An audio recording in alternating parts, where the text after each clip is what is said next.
2016 Assessment Appeals Board for Tulare County.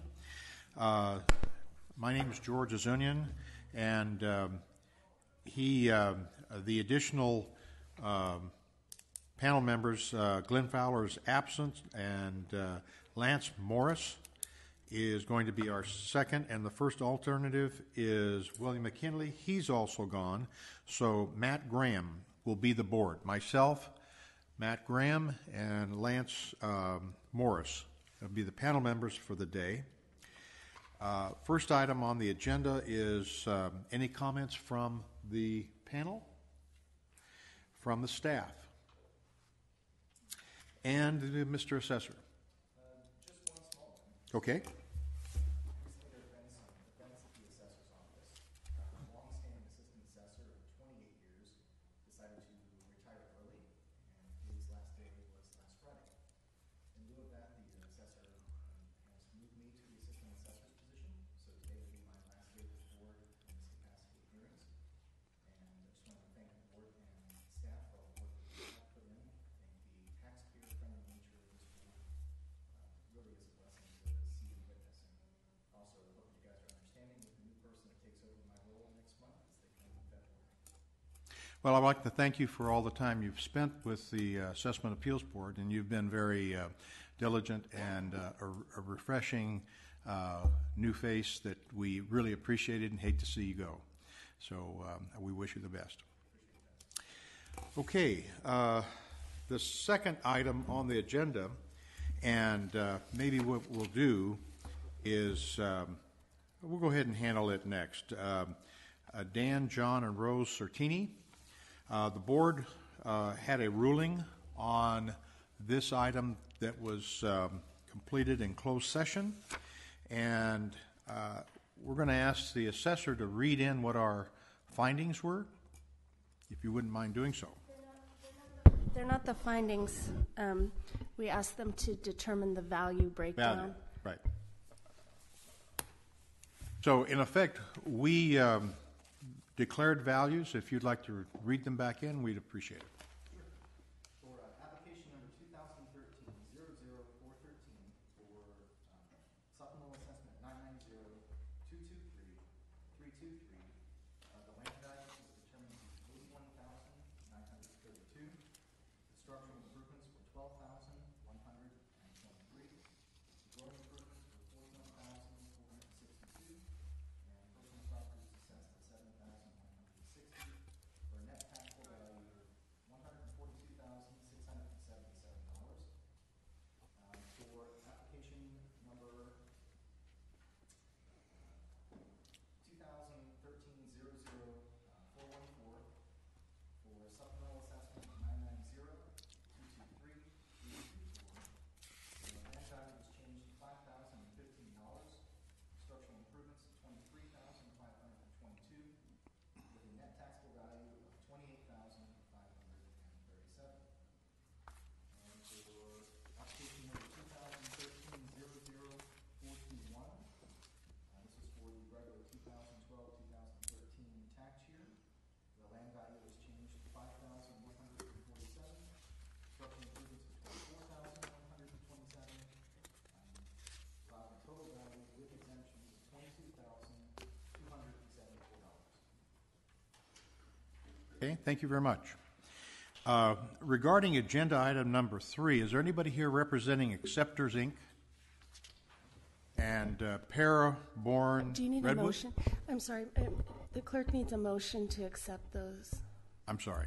We did that in closed session. In effect, we need to read it Because in. that's the breakdown Right. for the, yeah. Okay, we have a motion that is read in by the assessor regarding agenda item number 2. Bertini. We can't. I'm just Can approve concerned. Mr. Fowler is not here, and it was a 2-member panel, so we may have to just put it over until you Continue both it? can vote on it, unfortunately. Yeah, this one was a very rare situation that just Mr. Fowler and I heard, and can we continue this? There was The a final time. value was already determined. This is just the breakdown, and I honestly almost think it would be all right to just have you put it in, but it would be better to continue it. Okay, let's go ahead and then continue agenda item number 2. Mr. Chairman, should I present these values to the clerk for? Yes, if you wouldn't mind.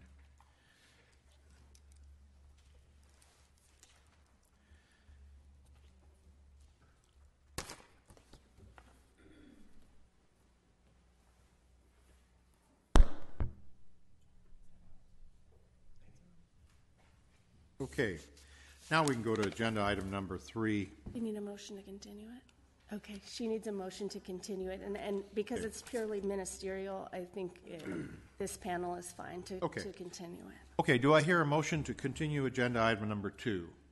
Yeah, I make a motion we continue agenda item number 2. And a second? Second. Have a motion and a second. All in favor signify by saying aye. Aye. All opposed? Hearing none, motion carries. Now we can go to 3. Acceptors, Inc. Is there anybody here? It's what? Withdrawn? Okay. In fact, all 3 of those are withdrawn. Agenda item number 6. Lactus America Group, DBA Mozzarella Fresca. Is there someone here representing that application? Okay. Now, this is a continuation, and the issue of value, if I can remember right, was we're waiting for an escrow to close, and it's closed. Yes, sir, that's correct. Okay. May I move this? So we need to. That'd be okay. Ken's not here. Is that an issue? Put right there. Was it just a 2-member panel as well? No, It was there's 3 of us. Oh, it just says, Yeah, but Mr. Azunin was the chair for this. oh, okay, so you were there, okay. Now, we have everyone here that was on that original Bill- case? Mr. The McKinley original was on panel it was as well. Mr. Kinley. So what are we going to do here on this?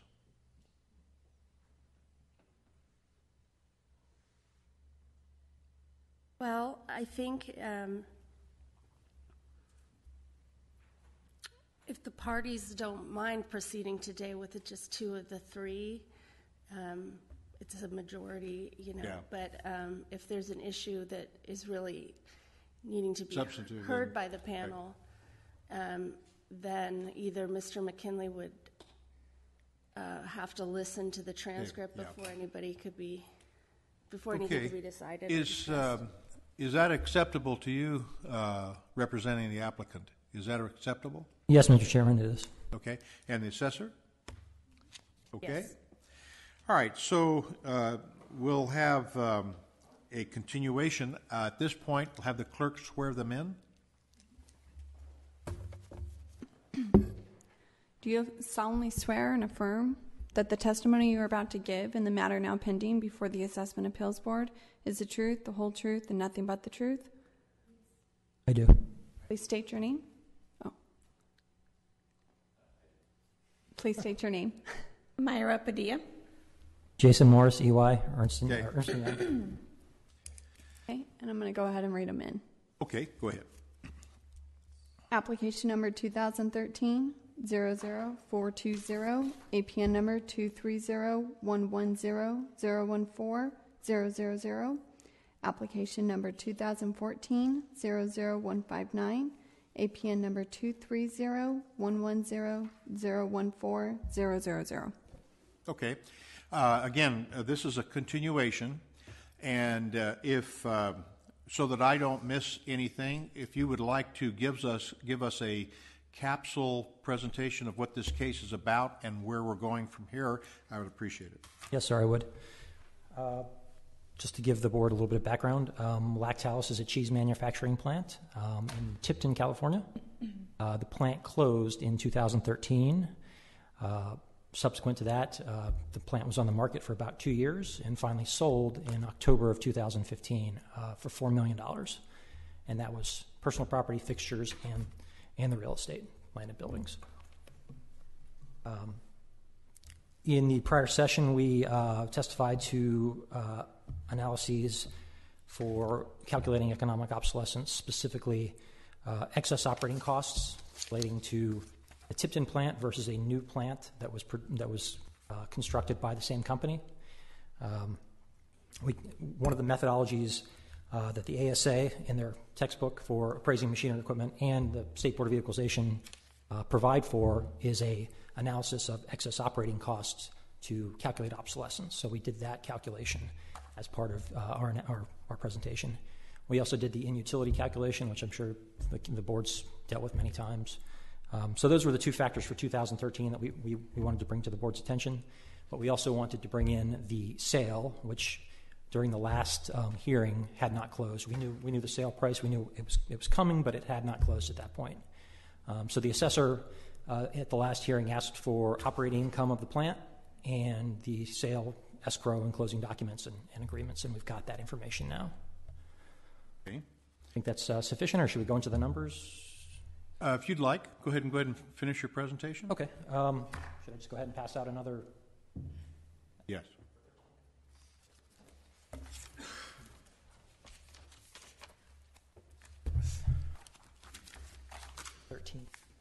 This is the sale information.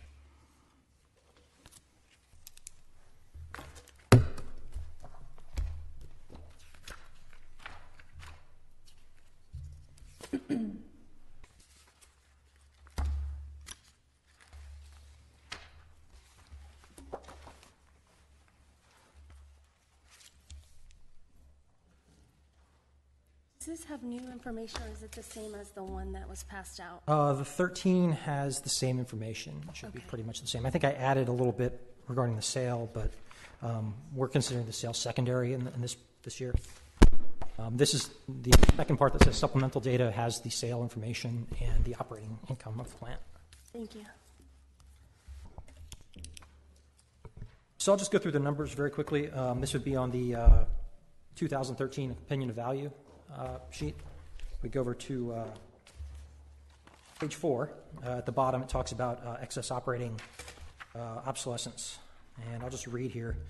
The American Society of Appraisers textbook, Appraisal of Machinery and Equipment, provides methodologies to calculate obsolescence for excess operating costs.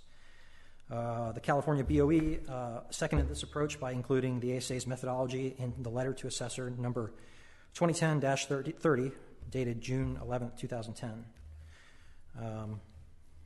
So what we're doing here is basically taking the data that we provided and applying that methodology. So if we go over to page 5, what you'll see, section A through H is the variables that the BOE and the ASA suggest you use to make this calculation.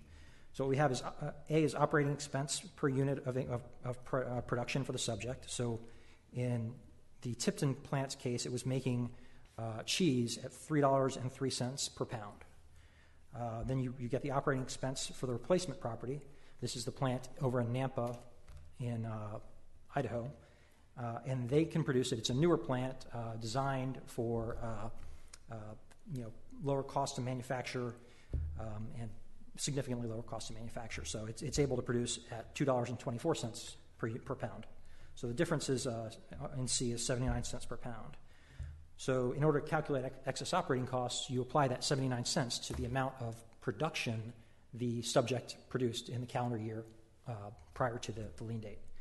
So the Tipton plant produced roughly 11.5 million pounds of cheese in calendar year 2012. And if we multiply that by 79 cents per pound, unfortunately I don't have the numbers there, but it comes out to, where is it? Okay, it's over here, sorry. If we go over to page 6, you can see the calculation kind of, so you've got Tipton, there's a little box there, it says Tipton and Nampa. So as you can see, Tipton made 11.4 million, Nampa made 7.3. You've got the components of cost to produce the product. So we've got $3.04 versus $2.25, 79 cents excess operating cost.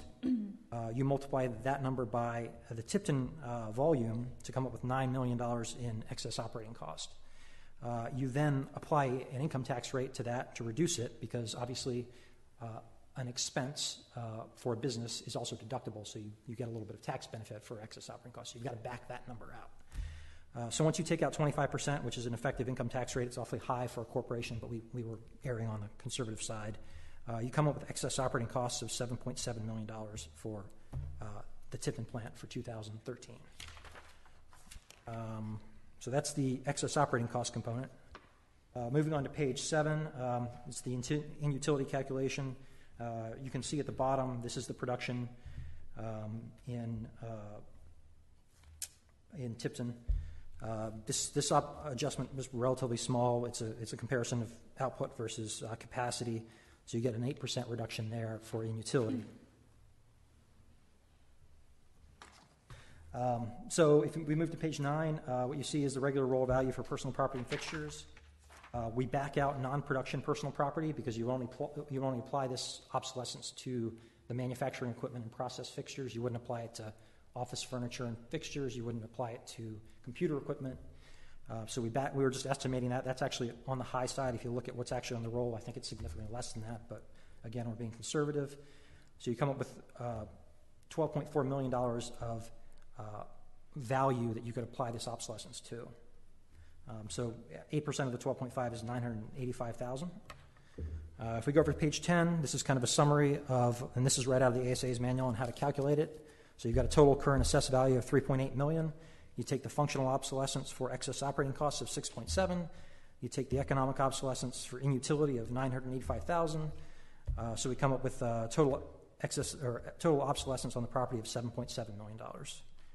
And once you adjust that, you come up with a value of $6.1 million for 2013. And that was basically our testimony. So at that point, I think we adjourned and said, we also have the sale of the subject, which is relevant because, you can use the sale of subject as direct evidence at any time. So if we switch over to the other packet, the smaller one, what you see is a supplemental data. This is the information the assessor requested. We'll skip page 2 for now, but if you go on to page 3, the first colored sheet, the landscape, what you have there is the operating income for the plant for calendar year 2011. And if you go over to the right column, what you'll see is the totals. Sorry, I'll wait. Okay. Oh, you good? Okay. So this is for calendar year 2011, which would be relevant for lien date 2012. We're not appealing 2012, but we're showing the trend. So total revenue for the plant was $38 million. And then below that, you'll see total expenses for the plant of $38.6 million. So the plant in calendar year 2011 lost $166,000. Now that's operating income. That doesn't involve non-cash items like depreciation. We're just looking at, if you're running this plant, what's the cash flow. Next page. So you see the same thing for 2012. 2012, the plant had total revenue of $37.3 million, total expenses of $37.9 million. So the plant lost $571,000 in 2012. Is that for 12 months? Yes, it is. Okay. You can see at the top, the column on the right is year end, but if you go back, you can see the monthly productions. Next page is 2013. Again, plant made $30.2 million, had $30 million in expenses, so it made $214,000 that year, so a relatively small amount. So that's the operating income that the assessor requested. Page 6 is the escrow information. This shows that the plant did in fact sell for $4 million. The highlighting, I highlight this because I think it's relevant. This is a apportionment of the personal property taxes on the main parcel. And this shows that the buyer purchased everything. Obviously, they're not going to reimburse the seller for personal property that they didn't buy. So we think it's relevant. They owned it for 117 days out of 365. So if you take the allocation there, you get up to 70. Page 8 is the start of the sale document. And on page 9, you can see at the bottom, there's your $4 million purchase price in section 2.1. So that's there. And moving on, sorry, one moment.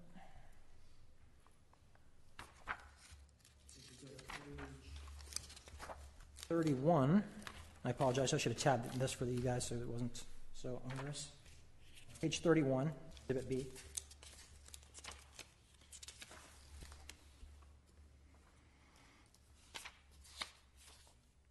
What you see there is just a list of the personal property. This just shows the personal property did go with it.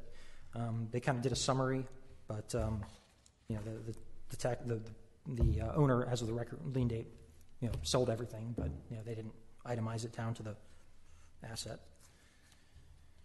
If we move on to page 38, what we have here is a restrictive use covenant. Now, this is relevant to the purchase price. If you go down to section 4A, there's restrictions. I'll just read here. Central and bound parties covenant an agreement and agree that for so long as any of them hold ownership interest in the burden property or any portion thereof, no portion of the burden property shall be used for the manufacturing, processing, storing, and distribution of cheese product. So what that's saying is, and that's for a term of 7 years. The buyer cannot use it for cheese production for 7 years. Okay. So that is an encumbrance, and we acknowledge that. Okay. Mr. Assessor, Madam Assessor, would you like to rebut any of the presentation that just been made? Yes, I have a few things. Okay. Okay, we'll start with the comparison between Idaho and Tipton. In this case, the assessor did a lot of research looking at the industry to see how the cheese manufacturing plants were doing, if there's anything going on that's affecting the plants. And the reading we did, we discovered that even though California is one of the highest regulated states, California is the second leading state in cheese production. And if you look at Exhibit G, there's an article from Economic Research Service. Do you have a package you want to present? Oh, I'm sorry. Yes, sorry about that. Going to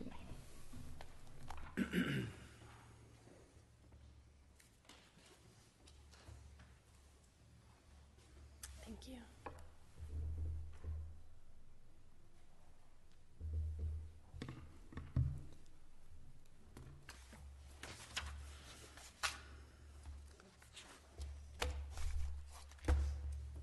Okay, go ahead and. Okay. So as I was saying, there's an article in the United States Department of Agriculture of Economic Research Service, Exhibit G, and on it states that California is the second leading state for cheese production. We also looked at other companies that are in California, which is a list. Exhibit H has a list of other cheese manufacturers that are still here. This research was mainly done because we wanted to find out if there's anything going on with the cheese industry, as I explained before. As of right now, the assessor believes that the decision to move to Idaho was just a business decision. It was, based on the research, it seemed that there's nothing going on with this industry to show that the cheese is getting hit in any way, the cheese production. As for the economic obsolescence using the utility method, we reviewed the production reports provided by the applicant, which is Exhibit E, and on it, the assessor determined that an 8% reduction for both 13 and 14 could be allowed. Since the plant was running fully in 2013, it was fully operating, and the equipment was functioning around 92% capacity, which is a pretty good capacity. And for 14, if the plant would have continued open all the way through, it would have probably produced around the same amount.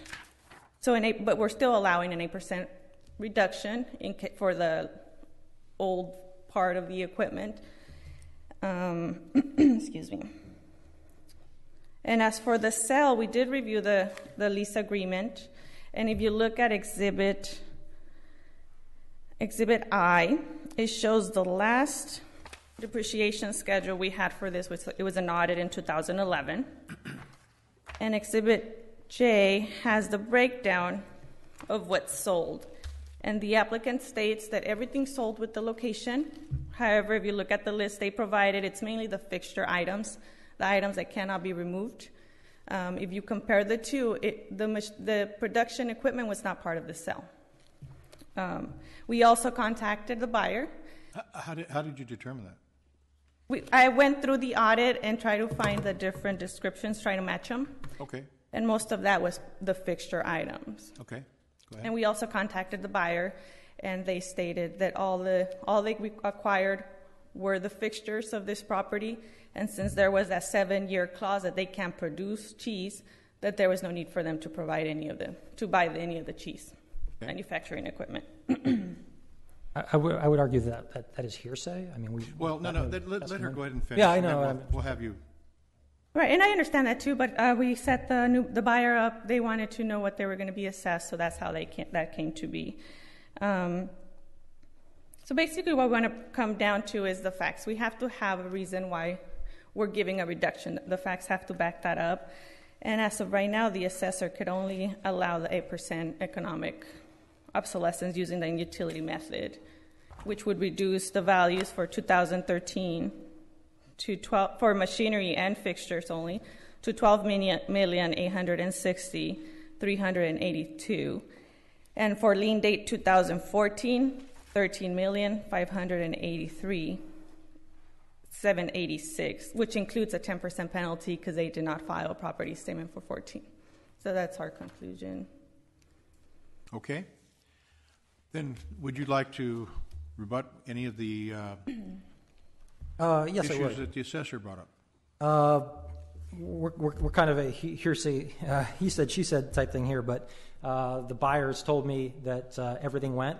It could be that the new owner scrapped some of it. That's certainly possible. We don't know, but I can only tell you that on their side that the plant transferred as is. We can see that buyer did reimburse the taxpayer, the seller, for the full portion of the entire secured bill, which included the personal property. Actually, that's the bulk of the secured bill.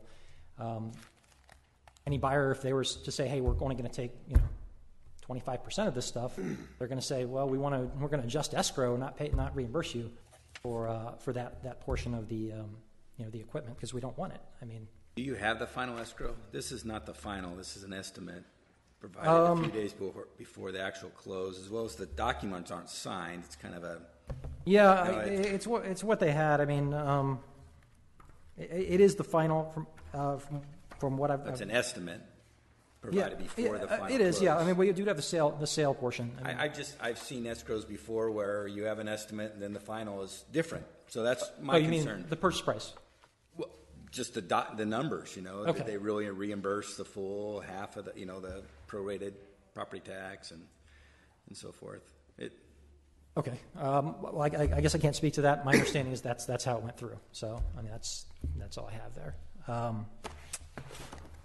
Again, the county is talking about, mentioned why we could not use the Tipton plant or the Napa plant as comparables. They're illustrating the overall market conditions of cheese manufacturing in California. We can't. I think the weakness in that argument is that you may have more modern cheese plants that are built in the last 10 to 15 years that can actually, economically produce this product. This plant dates back to the 40s. It has significant layout issues. Obviously, any type of mechanical system, when it gets to that age, starts to come apart. Inefficiencies appear, and that drives up your cost to manufacture. And I think the real answer to this is this plant has come to the end of its economic life, and they can simply make more money producing it elsewhere, and that's what the BOE has said. This is how you make this calculation. I've never seen a more textbook version of this calculation in my time doing property tax, and it's about 15 years. And we did talk about in the prior hearing, the assessors was concerned about using a plant that was out of state, but we did show an illustration where the ASA talks about using a plant out of state to calculate obsolescence, so we feel that's relevant. Then the Idaho plant is competing in the California market, so they're directly competing. So obviously, we think the excess operating cost calculation is relevant. As for the sale, you're never going to have perfect information on these things, but all I have is the fact that the seller said, hey, we sold everything. We didn't change anything. It all went. If they wanted to throw some stuff out, they may have done that. We don't know. The other issue that I would bring up, and this goes to, we go to supplemental data, page 2, and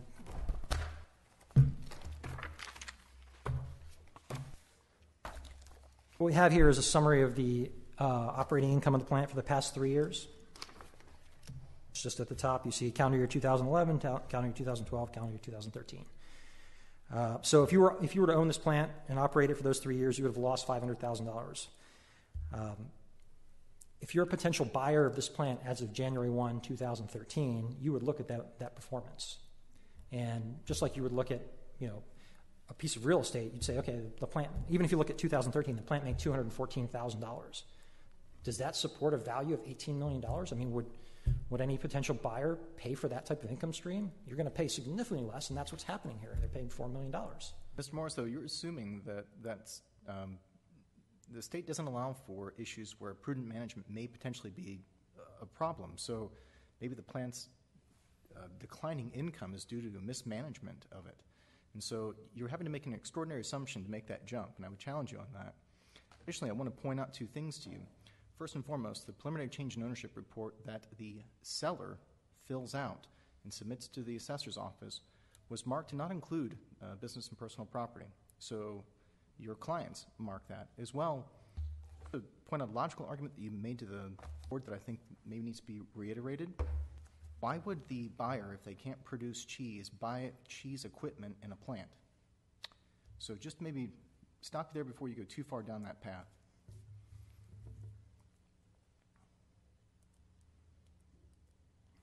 I can't speak to what's on the PCOR. I can only tell you what the taxpayer tells me was sold. I can also tell you, by the way, that's supported by the CoStar report I pulled this morning as well, that it wasn't included. But do we have a definitive list of what that is? The best we've been able to obtain is from the actual buyer themselves, from what I understand from Ms. Padilla, and I think that's included in your packet. I think it's Exhibit J. That's the Exhibit J is the one Mr. Morris provided, but I do have the breakdown.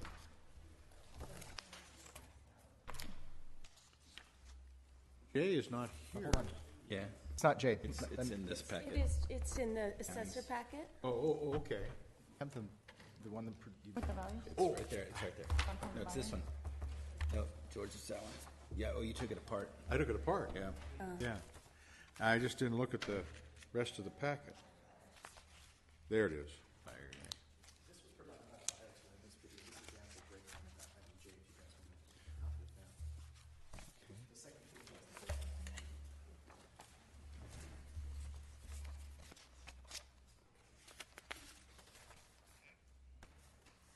Aha, okay.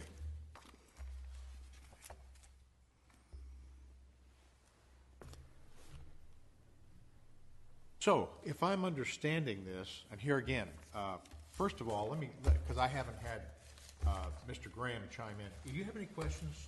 I'm catching up. I mean, this is the first time hearing all this. Right, okay. At this point, no. I'm All right. soaking it all in. So, in effect, let me ask this preliminary Sorry, question. I'm sorry, Mr. Graham isn't hearing it. I Right. think they just stipulated to just Just the two of us, okay. remaining of the This three is, panel. yeah, this is another unusual case with only 2 people. All right, so basically, if I'm understanding this correctly, let me ask this basic question first. What's changed from the assessment date to the date of sale in the value of the plant?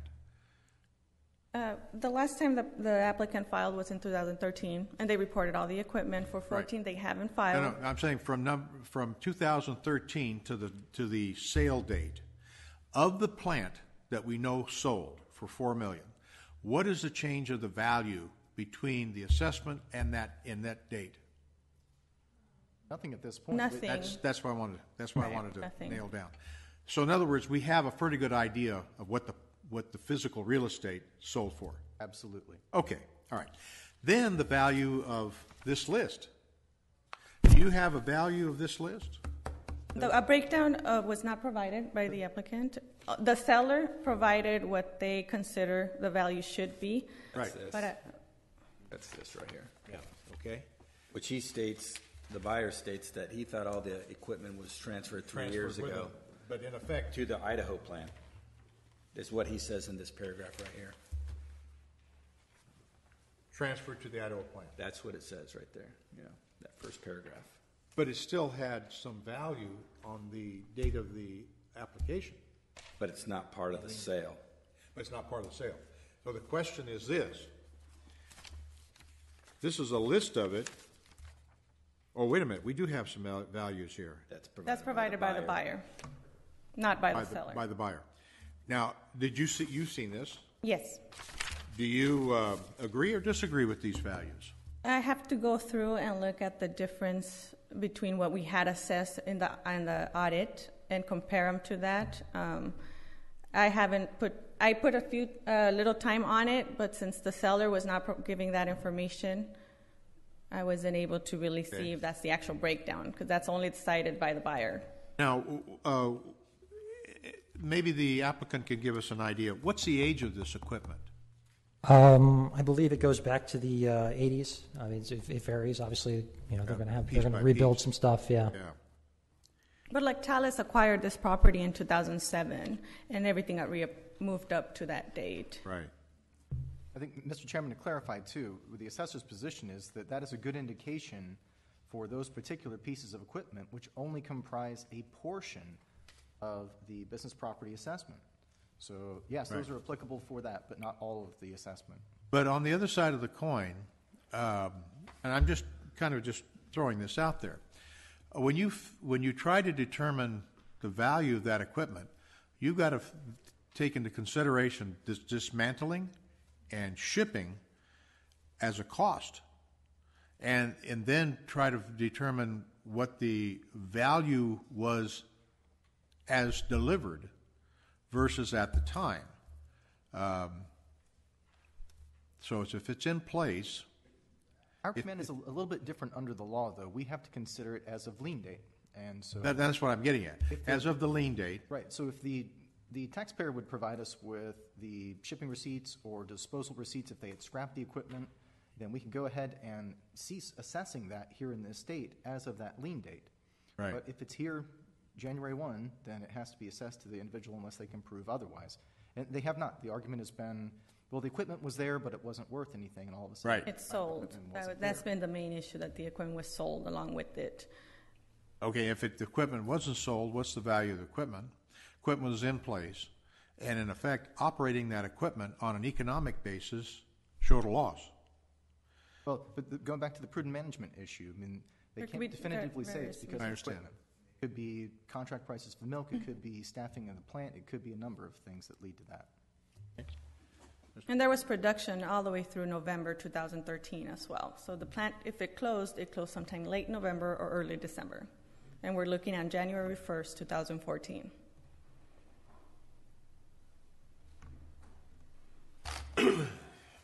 Interesting. And we're looking at 13 as well. And 13. 13, it January was 1st. fully operating.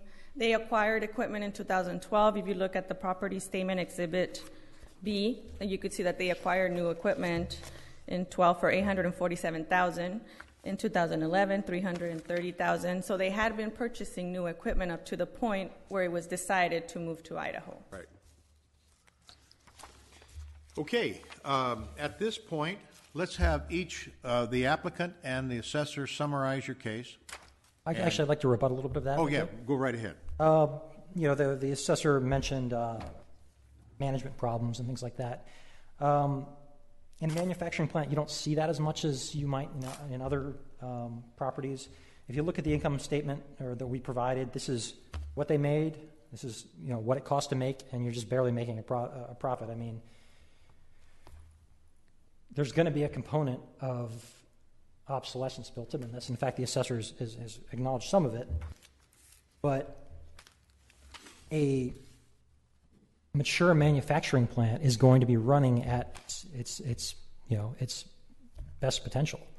I mean, we're not going to be in a situation where we have a new plant and, you've got to learn, the workforce has to learn how to produce things, so your cost is higher. This plant's been operating since the 50s.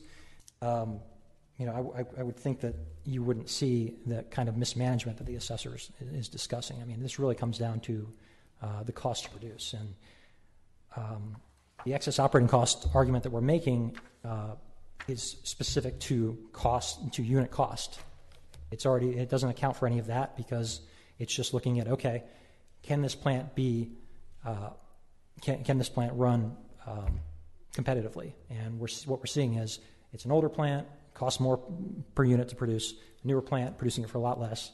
You've got a ton of excess operating cost. And I think that is there a portion of mismanagement? I don't see any evidence of that. I mean, does the assessor have anything to? Other than the Idaho plant and the Tipton plant, what other plants does this company operate? I believe they operate several in the East Coast. East Coast? Yeah. But I don't think they have anything towards the west besides these two. How long have they been in business?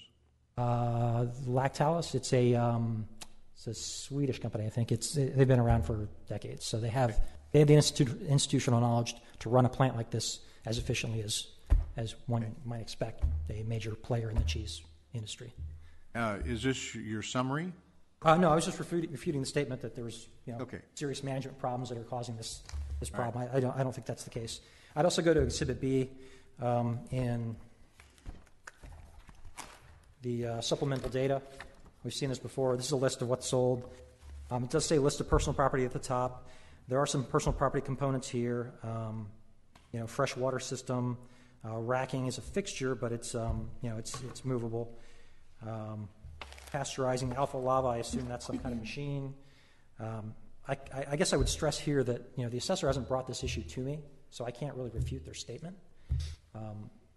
Had they brought this up, between the last hearing and now, we could have done a more thorough investigation as to whether everything transferred or whether everything didn't. So that's your responsibility to investigate with your own client. I'm sure the applicant knows what sold and what didn't. And again, I've been told that the entire plant transferred.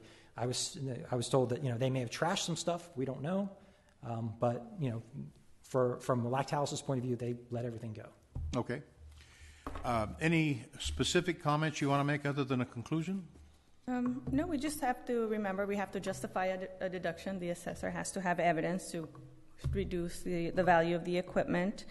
As of right now, what we have is that the equipment was functioning at 92% capacity. The comparison between Idaho and Tipton, there's nothing going on with this industry to show that businesses are running out of here. There's still quite a bit. Can I ask a question about that? I apologize for interrupting. I'm struggling with that a little bit. We're doing two calculations. The first one is obsolescence due to excess operating costs. Mm-hmm. So if we can show two comparable plants that are producing the same product, and one operating cost is higher than the other due to whatever reason it might be, old equipment, layout, things like that, how does that not qualify the cheese industry, how it's conducted in California? How does that play into that? I don't understand that argument that you have. I'm just looking at, okay, we got two plants that produce the same thing. Here's the operating cost for this plant. Here's the operating cost for this plant. There's our difference. That's how we do our calculation. What am I missing? Well, different states have different regulations, different laws. Maybe labor is cheaper over there, higher here. There's so many different variables that the applicant has not provided any backup to show how their costs, the reasons why their costs are lower. It's just every state is different, and we hear that all the time in what we do. California is the worst state to do business. There's so many taxes, so many regulations, so many what to feed, starting from what to feed the cow to how to treat the milk. So maybe that is the case, but it doesn't allow an obsolescence for the equipment portion. The equipment was functioning. The equipment was doing what it was supposed to do here. I think, Mr. Morris, too, just maybe kind of clarify that for you, too, if we can kind of get down to the base of it. That supportive arguments just show that if the expense was so great that the entire cheese industry here was, getting repressed, why wouldn't they all move then to Nampa and all start producing there if there's available milk, and then the cost of producing the product is 1/2 of what it costs in California? So that's a kind of a tertiary but supporting argument to show that fundamentally the environment for business here is still good because we produce so much cheese. I mean, we are California's #1 dairy county.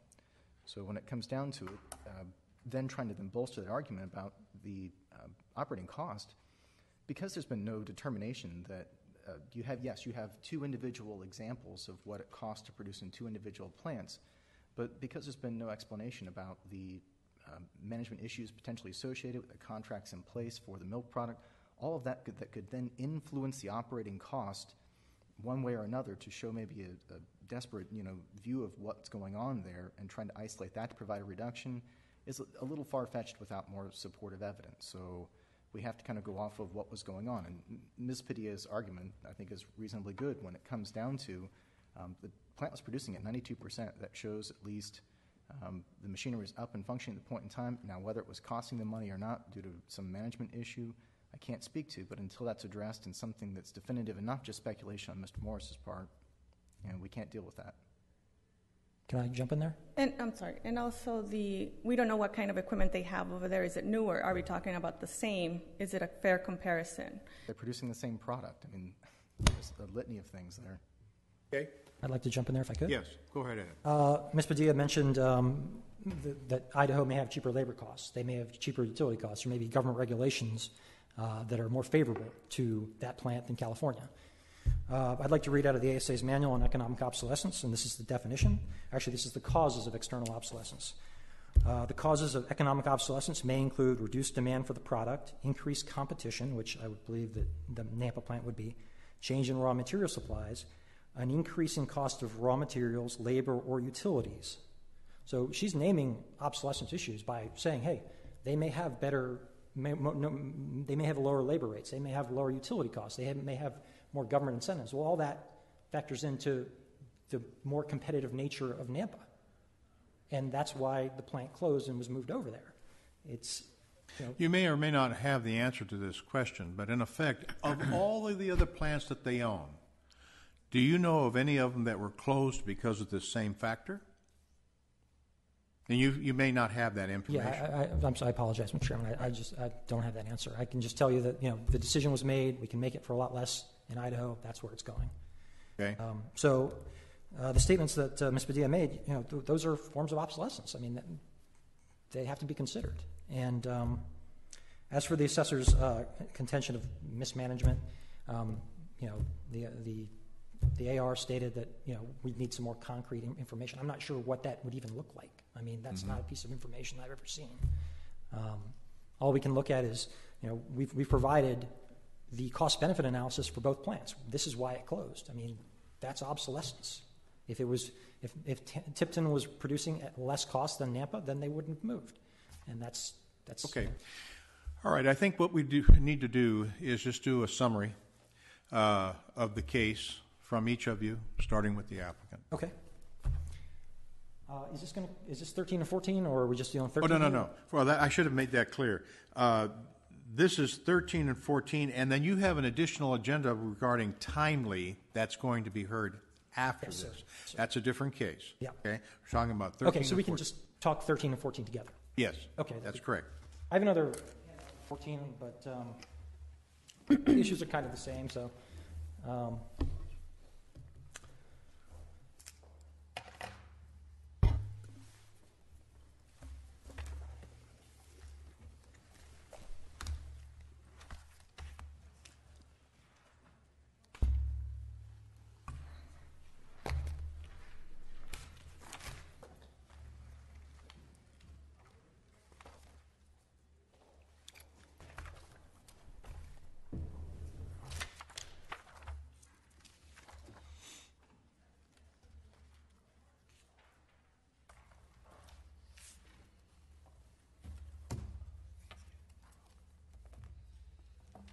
Page 9 of the 2014 value, I'm just going to do this very quickly now for my summary.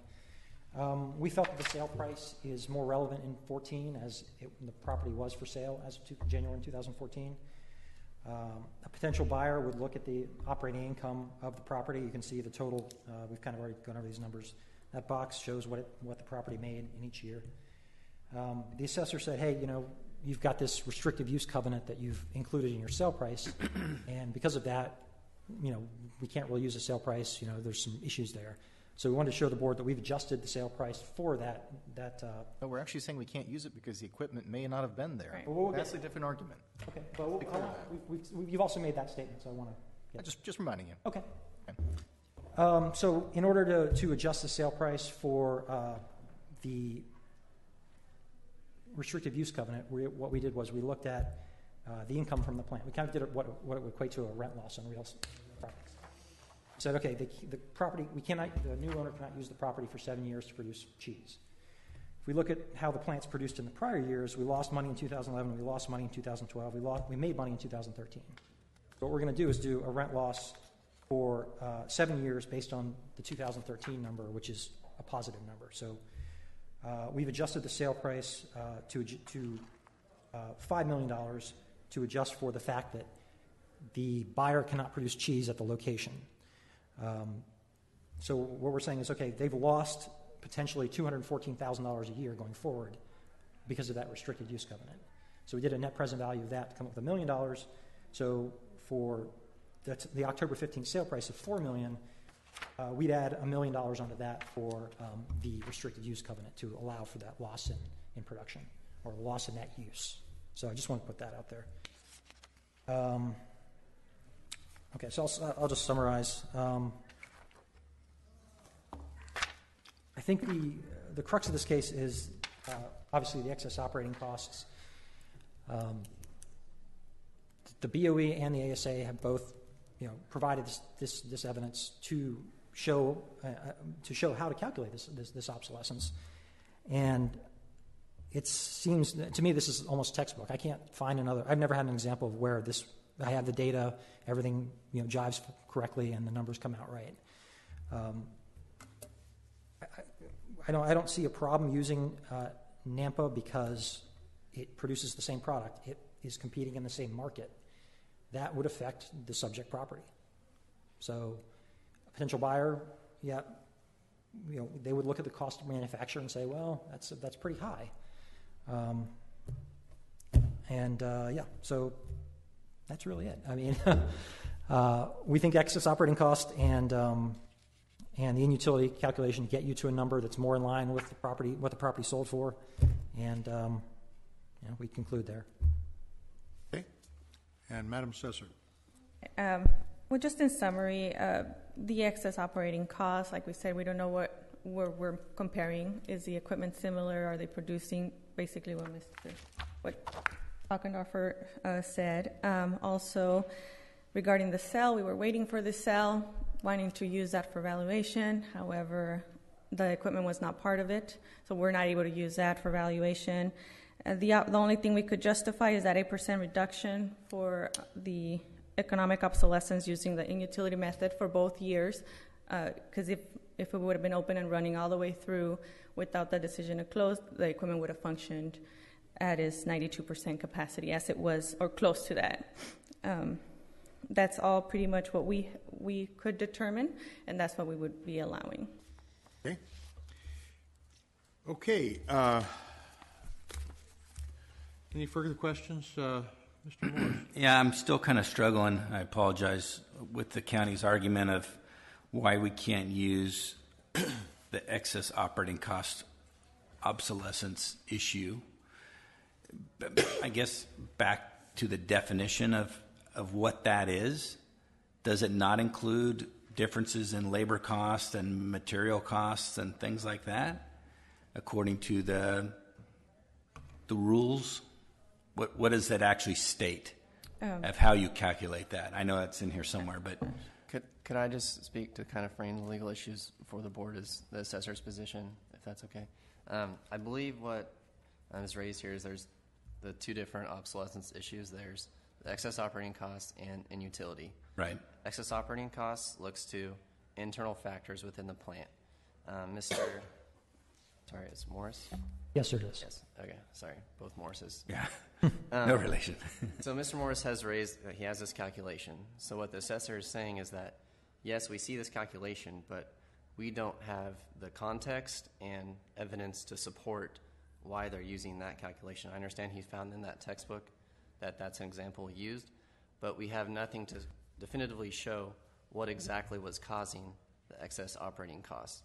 And so what the assessor would like is something to show why that was. He says, yes, it was an old plant, but really we don't know.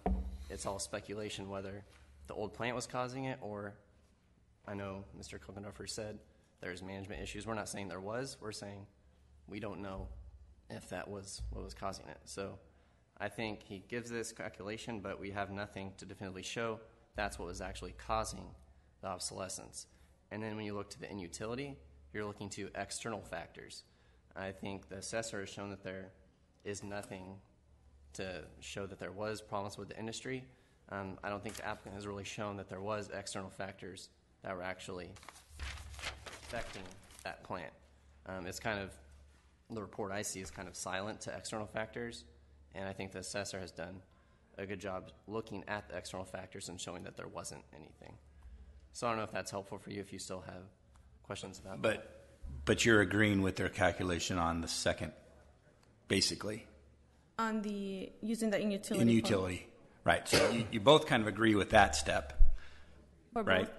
Right. Everybody's kind of agreeing with that one. So we're back to the first one. So your argument is they haven't proven the reason why Tulare is costing more to produce the same product. Well, aside from the calculation and the spreadsheets, we don't have any real invoice or anything to show this is more expensive here than that. Look, this is what we have. All we have is this spreadsheet, those numbers of $1 for here or $1 there, but there's no backup to it except for that calculation. Can I get some again? I would first the statement that there's management issues at the plant that are causing excess costs. I think that now that I think about it, probably doesn't ring true simply because we're showing production at Nampa, which is the same company, same management. They're able to produce it for less. Tulare's more. So it would ring true that if you've got the same company running the same plant, making this, two different plants making this exact same thing, that the management of those two properties would be very similar. Well, I just want to clarify. We're not saying that there was mismanagement. We're saying that we don't know the specific reason why there was excess operating costs. I mean, you make that statement, but we don't know if they are the same manager that's operating the one plant that's operating the other one. I mean, I would assume that it would be different people located at the sites, but that's speculation. So either way, we're speculating as to the reasons, and we need actual evidence to support the reason of why there's excess operating costs. The information provided shows the cost benefit of the two plants, and this was sent to the board of directors for decision. It shows the components that make up the difference in production cost and the advantageous production that Nampa has. Again, I would say if there was mismanagement, generally speaking, manufacturing plants when they're in the same system or operated the same way, I mean, you're going to have your best practices that, if Nampa could, or if Tipton could match Nampa, then they would just say, hey, you guys aren't doing this stuff right. Let's go ahead and put these systems into place to make this plant operational. And I would think the taxpayer would do that, but they didn't do that. They closed it because of the cost to operate. I mean, if it's something as simple as you've got a bad manager, well, they would just fire that guy or gal and hire a new one and fix the problem. But speak to the real quick portion of your argument. When it comes down to it, let's break it down even simpler than that. So the equipment was producing at 92% of its capacity, and they had been doing replacements up until 2 years, Ms. Padilla, prior to selling. Yes, they acquired equipment in 2012 and 2011. So just because they choose to close the plant doesn't mean the equipment is worthless, as you show in your presentation. I could understand maybe taking some deduction for moving it, the cost to reestablish it and start production someplace else, but also leads me to believe that argument is supported by the fact the equipment wasn't there at the date of the sale. So I'm having a struggle with the fact that the economic conditions between two separate locations where there's no definitive evidence to show why it was like that is the argument you should go to. When it looks like the equipment was worth something, they moved it someplace and did something with it, at least according to the buyer, and then every other, actually the seller as well, since they record on the P-Cord that there was no business property included with it. So I just struggle with your fundamental argument that this distinct comparison holds true, and there's all those logical underpinnings to show that you haven't met the burden of proof to show that that economic condition did exist in it. When you look at the fact that the equipment was moved someplace else, and I don't see disposal receipts, I don't see anything that would show that they did away with the equipment as a whole. I had to guess if it went to Nampa, it's producing cheese today, which means it wasn't worthless.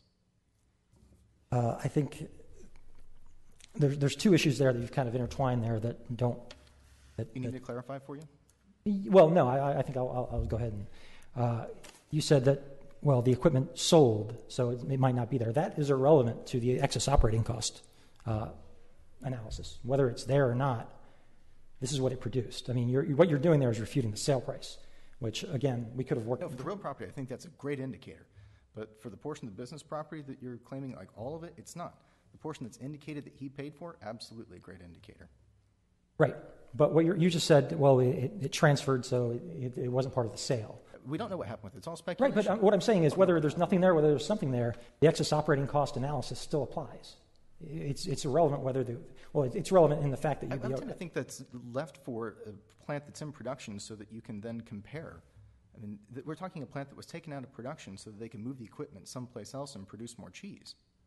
I can't speak to that. I mean, I don't think you have enough evidence to support that statement beyond a P-Core. I mean, we just don't know. Like I said, had all I have is a statement that the. Let me ask a question. In effect, did they move the equipment prior to the sale, or did they move the equipment after the sale, or at the time of the sale? We don't know. All I have is the tax director telling me everything sold. We didn't take anything. And now it could be that the new owner scrapped everything because it was worthless. That could be the case. I don't know. Can I ask one question? Sure. There's a list in the sale agreement of what was actually transferred, and then does the assessor have a much longer list from 2013 where there were multiple pieces of cheese-producing equipment that are no longer listed in this list of personal property that was sold? Because according to the sale agreement, the personal property is that which is listed on Exhibit B of the sale agreement. And it's a limited list, but it's fairly specific. So if there is, Yes, Exhibit I has the last depreciation schedule we had on file for 2011. And then Exhibit B is the last property statement we received, which is still fairly close to the audit, plus a little disposals here and some new additions. So we do have a breakdown, a more specific breakdown than what they have. I think we've heard this argument before in other cases. Is it that it's not the idea of the value of the cheese, it's the value of producing the cheese. Is this a going concern? And the company made a decision that it's not a going concern at this location, and they discontinued it. Then the value of what's there, is it basically a unit production value, or is it the value of the specific pieces of equipment that was salvaged out and utilized or sold someplace else? So in that case, then I think what counsel is asking is that any idea of the value specifically to that list? That what we had, or what? Because the buyer provided what they considered the value should be based on the sale. Right. What we had before as historical, I tried to go through and match them, but it was I didn't go through it thoroughly enough to have it. But let me look at it. I think Is that relevant? Not really. I think, but the assessor would agree, though, I think with Mr. Azunian's assertion that what the buyer paid for those specific pieces of equipment is a really great indicator of what the market value is, and we would relent and change the assessment on those to what's indicated by the purchaser. Mm-hmm. In other words, if this is a discontinued operation, then in effect, if you take the income approach and it's losing money, and then you take the value of the residual as the value, There's got to be reconciliation someplace there. I'm just asking the question. I think the challenge there, sir, is on Exhibit B, the seller kind of grouped everything together. They just made very general statements on what it was. They didn't, in general, you don't provide a list of every single asset because, if the buyer comes along and says, "Hey, you didn't give me this computer from 1985," well, then, you're going to have to reimburse them for whatever that is. And, you never know. Companies' fixed asset listings, they're never completely accurate. So they just kind of did a summary of the major components of the manufacturing process. Okay. So, what do you think? Anything else? I'm just trying to keep my head wrapped around this thing. So we had this plant, had all this cheese producing equipment. It wasn't doing, they decided to close it. They're opening in this larger plant in Idaho. It's already producing, but it's going to be larger. They decided to sell this plant. They have an agreement with this plant that this buyer cannot produce cheese. They have this huge thing. So I would think that equipment went to the Idaho plant. Again, speculation, right? Why would you sell something and just leave it if you have a potential to use it somewhere else? And especially if you have an agreement in place that says for 7 years they can't use that equipment anyway. So that equipment, again, speculation, I would think would have went to Idaho in that larger expanding plant that they are producing that cheese and they're not getting any value for it. Why would they not transfer it? That's what the buyer said as well. I guess I would say, why would there be a covenant of restricted use if they didn't have anything to produce cheese there? I mean, they're clearly giving the cheese equipment to the buyer because they're saying, hey, here's the equipment. You can't produce cheese here. If they didn't get the cheese equipment, then what would be the point of the restricted covenant? I mean, it doesn't jive either. It's kind of, And I would also point out the bulk of this equipment is fixtures. There's a lot of cold storage equipment involved in keeping the cheese cold. That's going with the plant. The racking is extremely expensive. The bulk of the value is transferring. Whether they dispose of some specific equipment, I don't know. We don't know what the buyer did. I mean, it'd be great if we could go to the plant and have a look at it and compare it to what was there, but we don't have access to it anymore. I can just say all I can testify to is the taxpayer is telling me they sold everything, and I would be at a loss to why they would restrict the use if they're not giving them anything to produce with. I think we're back to the beginning of the end and asking each of you to wind up coming up with a conclusion, and we'll go ahead and take this under consideration because there's a lot of material here that we need to go through. But I think that we would like to hear a summary from you, each of you. Applicant first. Very good. Again, we feel the excess operating cost argument clearly applies. There's ample evidence that the Nampa plant could produce at lower cost. The ASA's manual specifically states an increase in competition is a factor to consider when calculating external obsolescence. They also state that lower utility costs, lower labor costs are also factors that give a certain property advantageous an advantage over a plant that doesn't have those attributes. The sale of the subject, the assessors brought up the fact that there could be personal property that transferred. I can only say that I'm not told that. I think that when you look at the property's income, it just simply, if you're a buyer of this plant and looking at it and said, oh, it made $200,000 last year, are you going to give them $18 million for it? I mean, I think you can beat that ROI in a checking account. I mean, it just doesn't hold water in any way. Now, again, we're going to have that whole problem of he said, she said on the personal property, but I would say that the bulk of the stuff is fixtures anyway, whether it was assessed as fixtures or not. I think the sale price is relevant. Obviously, we have to make some adjustments for it. I'll leave it to the board to decide how to utilize it.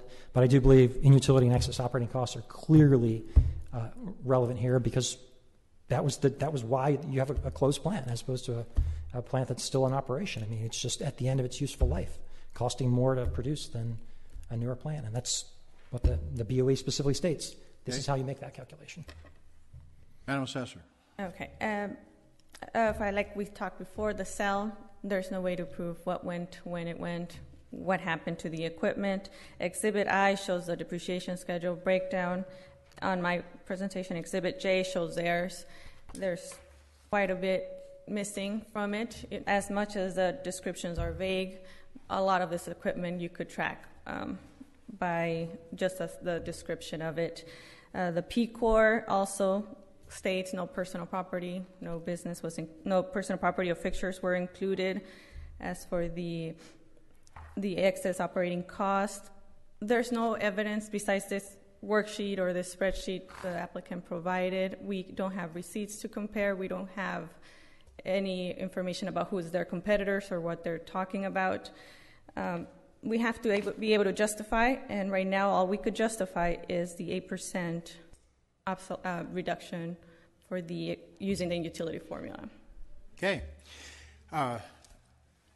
Mr. Morris, would you concur that we need to take this under advisement? Okay. I'd like to hear a motion to continue, or not continue, but to take this in closed session. So moved. And I second it. So we're going to go ahead and evaluate this in closed session and give you an answer within 60 days. Thank you, Mr. Chairman. Appreciate the time. Now, regarding 2015, ordinarily we usually take these timely cases first. In this particular case, it got put last. Yeah. Can you give us an idea of why this application wasn't filed timely? It was filed timely, but it was mailed to the Fresno County Assessment Appeals Board. The clerk that handles our appeal filing was having some health issues and just sent it to the wrong address. The Assessment Appeals Board in Fresno County is actually on Tulare Street, so I think that might be why she got mixed up, but it was filed timely to Fresno. They sent it back to us as soon as we got it. When was it filed? It was filed prior to 11:30. We got it back on, I think, December 10th or something like that.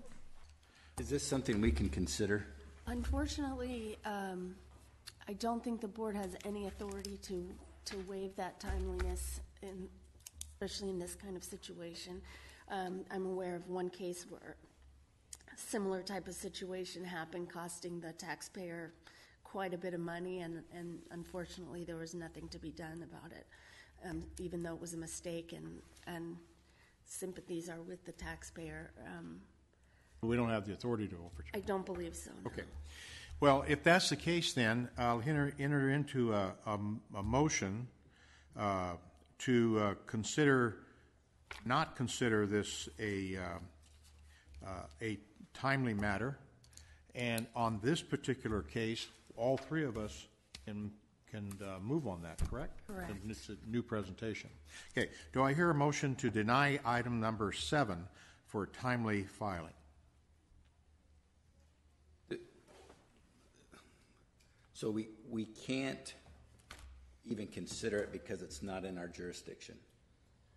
I believe that is correct. There is no exception for it was a mistake and we sent it to the wrong place.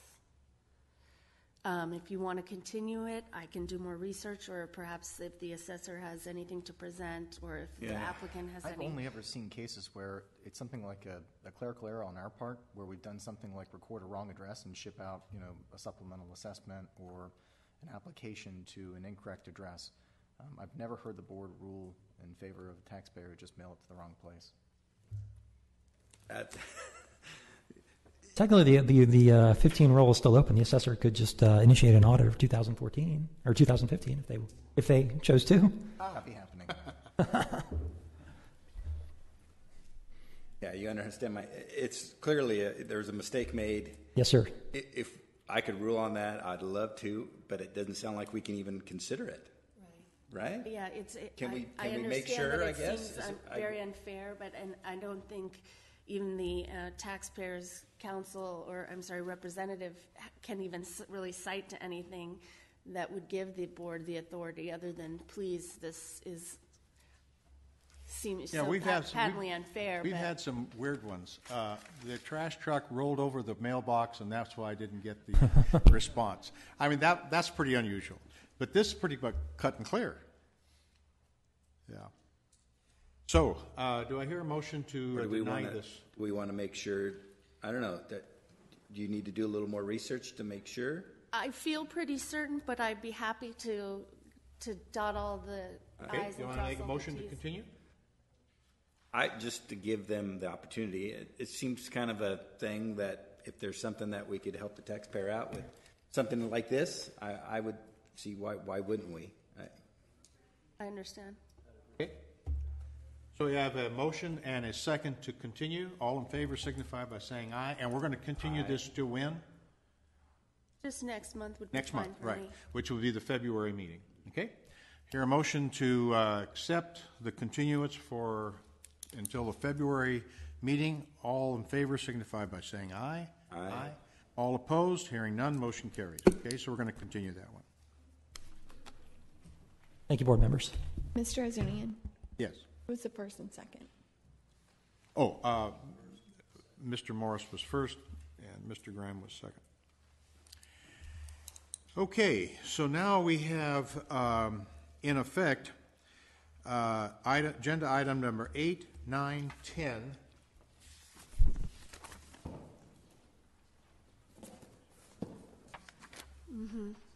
11 and 12. All of those agenda items, is there anyone in the audience regarding agenda item number 8, 9, 10, 11, and 12? Seeing none, I'll entertain a motion to deny these for non-appearance. I move that agenda items number 8, 9, 10, and 11, and 12 be denied for non-appearance. We have a second? Second. All in favor signify by saying aye. Aye. All opposed? Hearing none, the motion carries. Now, going back to agenda item number 3, 4, and 5 are withdrawals, along with the withdrawal calendar submitted. Do I hear a motion to accept item number 3, 4, and 5, along with the withdrawal calendar for January as withdrawals? Make the movement, we accept items 3, 4, and 5 as withdrawn, as indicated on the agenda. And the calendar. Okay. Have a second? Second. All in favor signify by saying aye. Aye. All opposed? Hearing none, motion carries for withdrawals. Okay. I think if there is no further items and agenda items for the meeting, I'll ask council, staff, yes. Can I ask one question? There was some mention of something that had to be read in. Was that not today? You were, I'm sorry? That was another case. Next month? Yeah. Okay, thank you. I Okay, misunderstood. Certini was continued. That was agenda item number 2. That was continued, and that needs to be read in at the time that Mr. Fowler was here. Correct. That's the only other case that... Right, the Right. assessor had mentioned a concern about having to read in several items, and if we could handle them all together, and I Right. didn't see that happen today, so I was wondering what that pertained to, and apparently it's something on next month's calendar. Okay. In effect, our next scheduled meeting is February 22nd, 2016. Any additional items from the assessor? Okay, then I conclude the January, should I find the date? 25th. 26th, January 26th, 25th. Isn't it? 25th, January 25th, 2016. This meeting is now adjourned. I'm sorry, are we not going into closed session at this time, or? Oh, and we are going into closed session. All right. Rule 5F.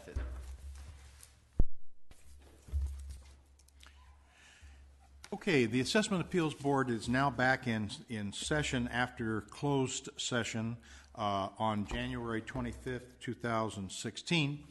Regarding the case of the Lactosis America Group Mozzarella Fresca. Lactalis, thank you. We've come to the conclusion that we need additional information from council regarding case law, and that we're going to continue with this until the February meeting, 2016, to hear what case law has regarding this case. Just for closed session again. And this is only for closed session. And actually, typically, you wouldn't report out what we discussed in closed session in terms of needing case law and stuff like that. Okay. All right. Very good. We're just going to continue it until February 16th, or February meeting. Okay? And we don't need to take any motion. She would like a motion. Okay. Then do I hear a motion to continue this case until February? So moved. And we got a second. All in favor signify by saying aye. Aye. All no, hearing no opposition, motion carries. I went to a